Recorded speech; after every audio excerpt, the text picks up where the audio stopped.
দীর্ঘ এক বছর পর পবিত্র মাহে রমজান এলো। আমরা ছোট করে রমজানের গুরুত্বটা একটু জানতে চাই। আলহামদুলিল্লাহ রাব্বিল আলামিন ওয়াসসালাতু ওয়াসসালামু আলা রাসূলিহিল আমিন ওয়া আলা আলিহি ওয়া সাহবিহি আজমাইন। আল্লাহ রাব্বুল আলামিন 12টা মাস দিয়েছেন আমাদেরকে। সেই 12 মাসের মধ্যে সিয়াম সাধনা করব 1 মাস এবং আল্লাহর দেওয়া যে বিধিবিধান আছে সেটা পালন করে মহান আল্লাহ রাব্বুল আলামিনের যে নির্দেশনা আমাদেরকে দিয়েছেন সেটা পালন করাই মূলত আল্লাহর রেজামন্দি এবং তার সন্তুষ্টি লাভের একমাত্র উপায়।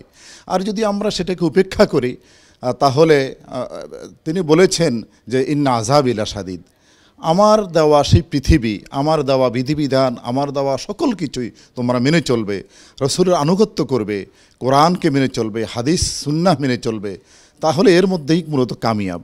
এর বাহিরে মুসলমানদের অন্য কোনো কিছু চিন্তা করার কোনো অবকাশ নেই। অতএব এই সিয়াম সাধনা যাতে আমরা পালন করতে পারি, এর থেকে যে উপকার আমরা লাভ করব এটা মূলত আমাদের ইহকালীন এবং পরকালীন জীবনে এটা আমাদের জন্য অনেক কল্যাণ বয়ে আনবে, এতে কোনো সন্দেহ নাই। মুসলমান ছাড়া অন্য অন্য বিজাতিরা আছে, তারাও কিন্তু রোজার উপকারিতা তারা গবেষণা করে বের করেছে যে আসলে মুসলমানরা যে রোজা রেখে থাকে তার মধ্যে যে শারীরিক যে উপকারিতা সেটা তারাও উপলব্ধি করেছেন।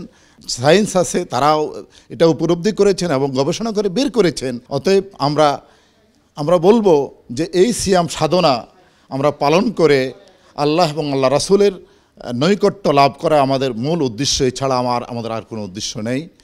সবাইকে অনেক অনেক ধন্যবাদ। আসসালামু আলাইকুম ওয়া রাহমাতুল্লাহি ওয়া বারাকাতুহু।